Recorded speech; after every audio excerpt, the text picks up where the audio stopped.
nuestro siguiente ejemplo. Ya nos están dando acá el diagrama de redes. Lo que tenemos que hacer nosotros es determinar los flujos. En este caso, fíjense, tenemos 4 nodos, pero tenemos 5 flujos, lo que lo vuelve más interesante en nuestro ejercicio. Lo primero que tenemos que hacer, como siempre les digo, si no está nombrado, es pues identificar cada nodo y nosotros nombrarlo. Tenemos 4 nodos.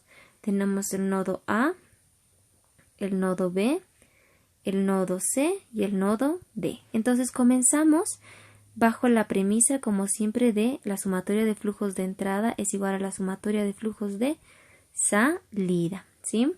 Entonces, ¿cuáles son los nodos que tenemos? Tenemos el nodo A, el nodo B, el nodo C y el nodo D. Entonces comenzamos. ¿Qué flujos de entrada tenemos? Incluso, chicos, con la práctica ya esto lo van a poder hacer directo, ¿sí? Pero vamos a ver, ¿cuáles son nuestros flujos de entrada? Tenemos 400 más Y, ¿y cuál es el flujo de salida acá? X, ¿sí? Porque solo tenemos 3 ramas. Para el nodo B tenemos X que entra, tenemos Z que entra y tenemos 600 más W que salen, ¿sí? Esos son los que salen de nuestro nodo B. Para el nodo C, ¿cuáles están entrando? Tenemos W y tenemos T, ¿sí? Fíjense que esos son los que están entrando. ¿Y qué flujo está saliendo? Está saliendo 100. 100 es el que se está alejando del nodo. Finalmente, para el nodo D, ¿qué tenemos? 300 está entrando y está saliendo Y, está saliendo Z y está saliendo T. ¿Sí? Como les digo, no siempre van a tener la misma cantidad de flujos a un lado que al otro, pero siempre revisen de que esta es la parte más importante, ¿no? Porque si se han equivocado acá, pues va a estar mal todo el resto del ejercicio. Entonces tienen que ser muy cautelosos y revisar cada uno de los flujos que han puesto de entrada, que han puesto de salida. Ahora vamos a escribir nuestro sistema más ordenado. Acá tenemos menos X más Y igual a menos 400. Abajo vamos a tener X más Z menos W igual a 600. Para el nodo C o la ecuación C tenemos W más T igual a 100. Esa ya estaba ordenada la ecuación. Y acá lo único que vamos a hacer es cambiar de posición nuestras variables, ¿sí? Que eso es completamente lícito, es algo que se puede realizar. Entonces acá vamos a tener Y más Z más T igual a 300, ¿sí? Lo único que hemos hecho es cambiar de posición, que eso es posible, ¿sí?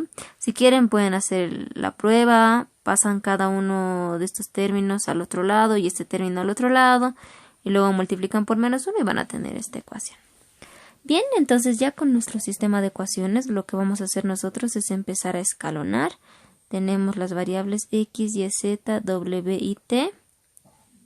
Y a este lado tenemos los términos independientes. Si se dan cuenta, chicos, tenemos más variables que ecuaciones, pero eso puede suceder en estas aplicaciones, así que no se preocupen. Vamos a tener acá menos 1, 0, 0. Acá tenemos Y, ¿no? Menos 1, 1, 0, 0, 0, menos 400, que es nuestro término independiente. Abajo tenemos 1, 0, 1, menos 1, 0, 600. Abajo tenemos 0, 0, 0, 1, 1, 100. Y abajo tenemos 0, 1, 1, 0, 1, 300. Entonces empezamos a escalonar. Lo que podemos hacer es lo que hemos hecho en el anterior ejemplo. Este va a ser nuestro pivote y este va a ser el término que eliminemos. Vamos a tener fila 1 por menos 1 y aprovechamos que ambos tienen el mismo valor con el signo cambiado. Será fila 2 más fila 1. Entonces continuamos hacia este lado. Acá tenemos 1, menos 1, 0, 0, 0. Acá tenemos 400. Y bien. Abajo, ¿qué tenemos? Abajo vamos a tener 0, 1, 1, menos 1, 0. Y acá tenemos 200. Abajo no tenemos ninguna operación elemental, por lo tanto la copiamos tal cual. Y abajo tenemos Tampoco tenemos ninguna operación, lo vamos a copiar tal cual.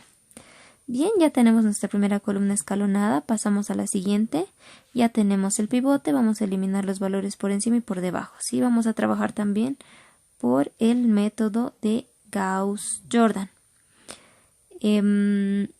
Antes solía decir que este método, es decir, el método de Gauss-Jordan, era mejor que el método de Gauss en esto de los ejercicios, hasta que alguna vez me he topado con algún ejercicio que realmente era mejor por el método de Gauss. Entonces no hay un método específico, ¿sí?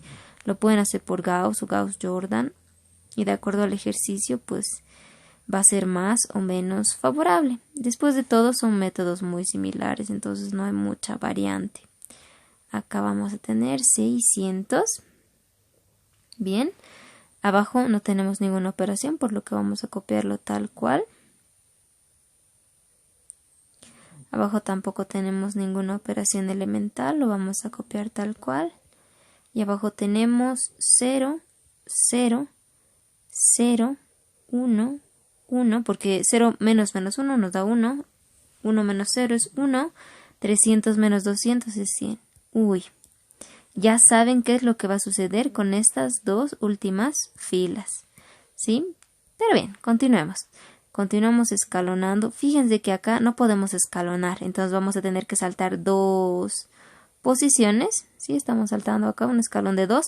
La condición siempre es de que todo lo que está por debajo sea distinto sea 0, ¿sí? Sea nulo. Ya teniendo nuestro pivote, vamos a eliminar los valores que están por encima y por debajo. Acá vamos a tener fila 1 más fila 3, fila 2 más fila 3, fila 4 menos fila 3.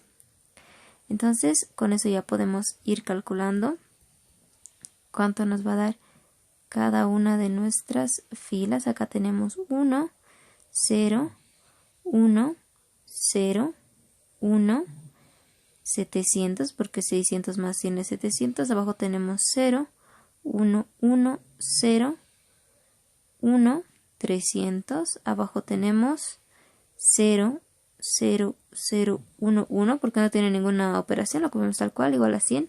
Y abajo tenemos 0, 0, 0, 1 menos 1, 0, 1 menos 1, 0, 100 menos 100, 0, ¿sí? Esto nos indica que ya no podemos escalonar más, por lo que vamos a empezar a restituir nuestras ecuaciones. Acá tenemos X, Y, Z, W y T. La restitución la vamos a hacer aquí abajo. Para nuestra primera ecuación tenemos X más Z más T igual a 700. Abajo tenemos Y más Z más T igual a 300. Y abajo tenemos W más T igual a 100. ¿Qué variables o qué variables estarán en común en todas o en casi todas las ecuaciones? Tenemos T, por un lado, que está casi en todas nuestras ecuaciones, y por el otro lado tenemos Z, que está en 2 de las 3 ecuaciones.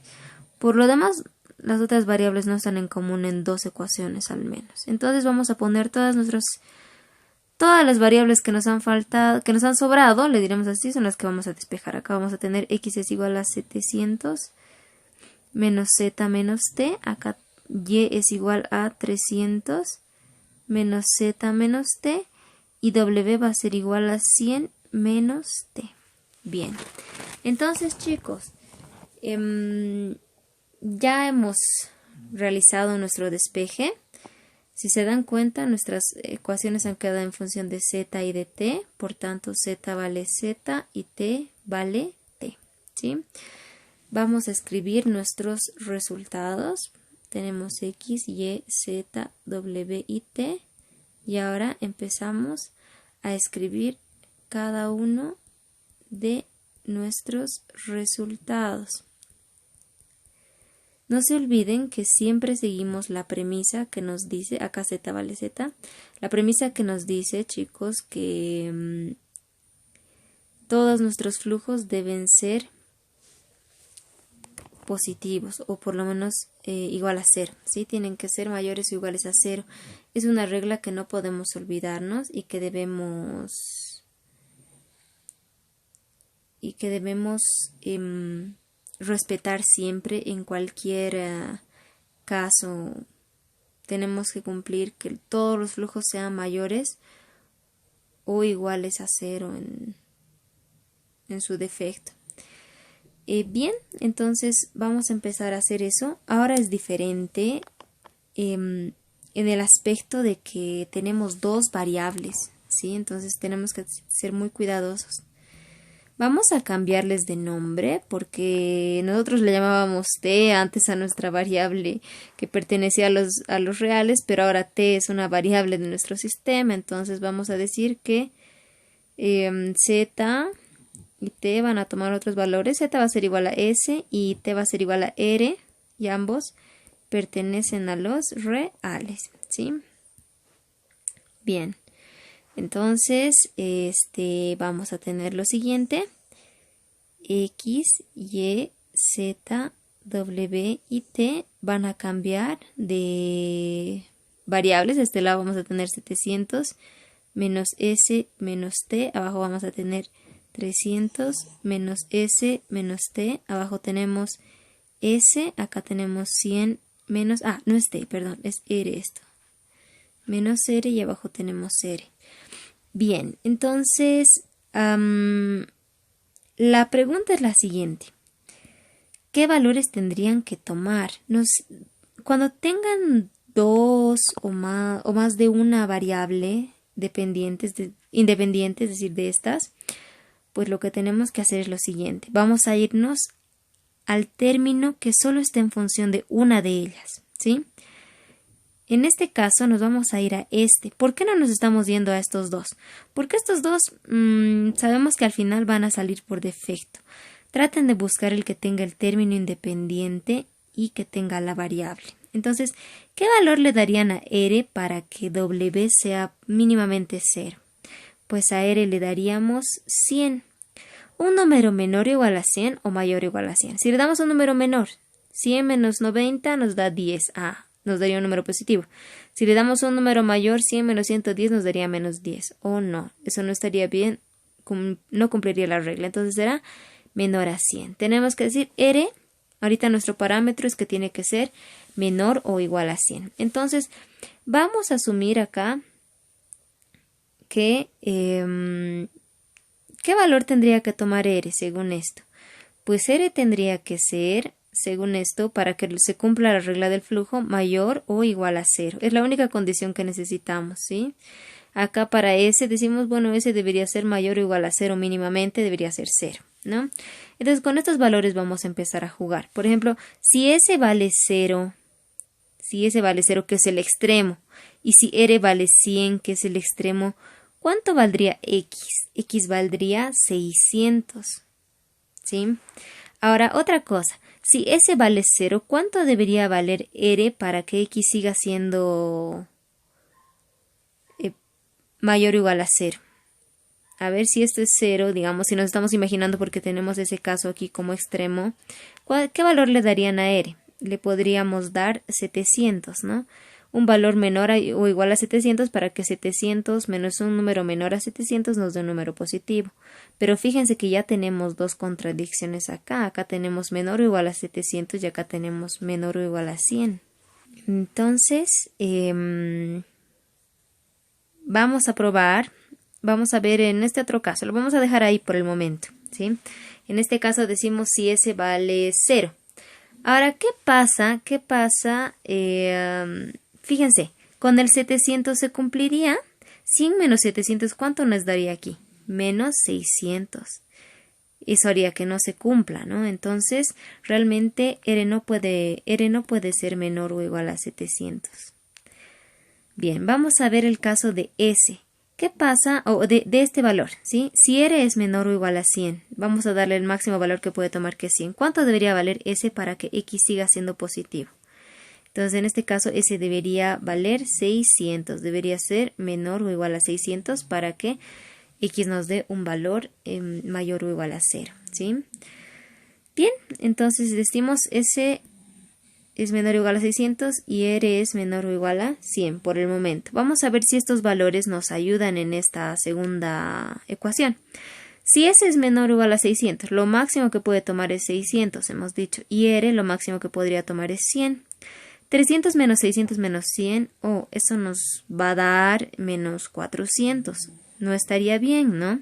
Entonces, lo que nosotros vamos a hacer, chicos, es buscar otro valor. Vamos a volver a copiar. Acá teníamos S, S, R, ¿sí? Es un trabajo de bastante concentración, ¿sí? Entonces, S ya no va a valer 600, sino, ¿qué pasa si R toma su máximo valor que es 100? ¿Cuánto debería valer S? S debería ser 200, ¿sí? Entonces, le vamos a dar S 200. Vamos a ver qué sucede con esto. 700 menos 200 menos 100. ¿Cuánto es eso? Eso nos da 400 positivo. Acá, 300 menos 200 menos 100. Eso nos da 0. Está dentro de nuestros parámetros. Acá también decimos, entonces en efecto, estos valores nos sirven. ¿Sí? Nos sirven. Luego tenemos, si ese es, ¿qué valor tomaría? Ese tendría que ser menor o igual a 200. Y aquí R no tiene ninguna contradicción. Fíjense que acá nuestros signos están yendo en sentidos contrarios. Esta es una de las posibles soluciones que puede haber, ¿sí? Si ustedes parametrizan de otra manera, por ejemplo, etcétera, pues puede que les quede otra manera de plantear. En este caso, entonces, estamos diciendo ese va a ser menor o igual a 200. Y entonces mayor o igual a cuánto debería ser. ¿Cuál es la regla que nos dice el flujo siempre debe ser mayor o igual a cuánto? A 0. Entonces le vamos a dar 0 por eso. A R. R va a ser menor o igual a 100, pero entonces mayor o igual a cuánto debe ser. De acuerdo a la regla que tenemos, debería ser mayor o igual a 0. Vamos a escribir ahora. Con que lo dejen ahí, pues ya estaríamos, ¿no? Pero vamos a escribir nosotros nuestras variables y vamos a ver cómo quedan los flujos. ¿Cuáles son los flujos máximos o mínimos que puede tomar? Si S vale 200 y R vale 100, ¿cuánto vale X? X valdría 700 menos 200 menos 100, eso nos da 400. ¿Cuánto vale Y si S vale 200 y R vale 100? Y vale 0. ¿Cuánto vale Z si S vale 200? Z es igual a S, entonces será 200. ¿Cuánto vale W? 100 menos R. Si R vale 100, será 100 menos 100, 0. T vale R, entonces R va a ser 100 en este caso. Vamos al otro lado. ¿Qué pasa si X... ¿Cuánto valdría X si S vale 0 y R vale 0? X valdría 700. ¿Cuánto valdría Y? Y valdría 300, porque 300 menos 0 nos da 300. Z valdría S, S es 0, entonces Z vale 0. W es 100 menos R, es decir, 100 menos 0, eso nos da 100. Luego tenemos T es igual a R, si R vale 0, tenemos de esta manera. Entonces, vamos a decir X puede ser mayor o igual a 400, pero menor o igual a 700. No tendría sentido que yo diga, X es menor o igual a 700, pero mayor o igual a menor o igual a 400, pero mayor o igual a 700. No. Tiene que ser un intervalo constante, ¿sí? Acá tenemos mayor o igual a 0, menor o igual a 300, mayor o igual a 0, menor o igual a 200, mayor o igual a 0, menor o igual a 100, mayor o igual a 0, menor o igual a 100. Entonces, de esta manera quedan los flujos que hemos hallado y ahí terminaría nuestro ejercicio. Si esta parte pues no queda muy clara, esto de colocar los signos, con que lleguen a esta parte, chicos, pues ya va a estar bien el ejercicio. La clave está en que sepan escalonar bien, parametrizar bien y sobre todo pensar muy bien en los valores que vamos a darle a cada uno de nuestros ejercicios, ¿sí? Eso es lo que es más importante. Bien, con eso terminamos entonces.